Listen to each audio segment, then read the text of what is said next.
In this lesson, we're going to be going over the use of Netcat. Now, Netcat is a command line utility that is used to read from or write to the network. And it actually gets its name from the command line utility cat, which cat can be used to read from files or write to files. And cat was actually short for concatenate, and it was used to combine files together. But if you don't have multiple files, it acts similarly. So what I'm actually doing here is I'm concatenating this particular file to the screen, since I haven't provided a file name to send it out to. So Netcat works similarly. I am actually going to read from the network, or I could write to the network as well. And the first thing I want to do is I want to write to the network. So I'm going to use Netcat, and I'm just going to do a very simple demonstration here of what Netcat can do. So I'm going to connect to www.google.com on port 80. So I'm going to connect to the web server at the host name www.google.com. So now I'm just going to open up this TCP connection. You see, I don't actually get anything back here to indicate one way or the other, but I could actually just check it by issuing an HTTP request.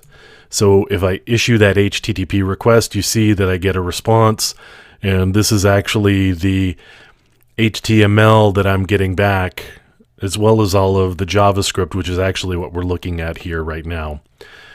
So what I just got back was the HTML and JavaScript that would be sent to your browser. Now, Netcat has several other uses. What I could do is I could also issue a UDP request. In addition to the default TCP, I could also connect on UDP. And you can see I could also do IPv4 or IPv6.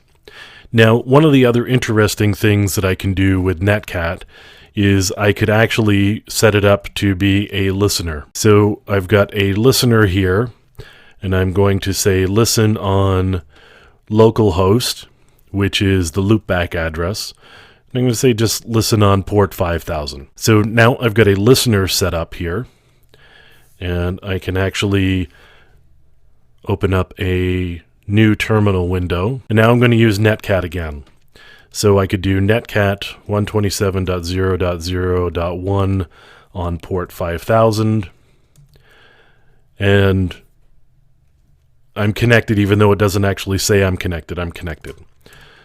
So you can see what I type in the window on my client side is actually being reflected on what's effectively a server side here. So anything I type in the client window shows up in the server window.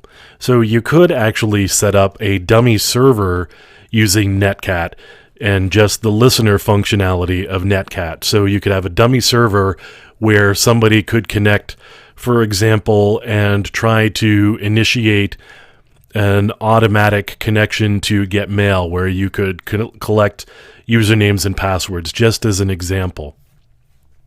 So there are a lot of different things that I can do with Netcat, and it gives me the ability to do manual manipulation of the server and the protocols that you're talking to the server with. Now, in a subsequent lesson, we'll talk about doing that manual manipulation and the different things you can do to check protocols, and that would be using Netcat.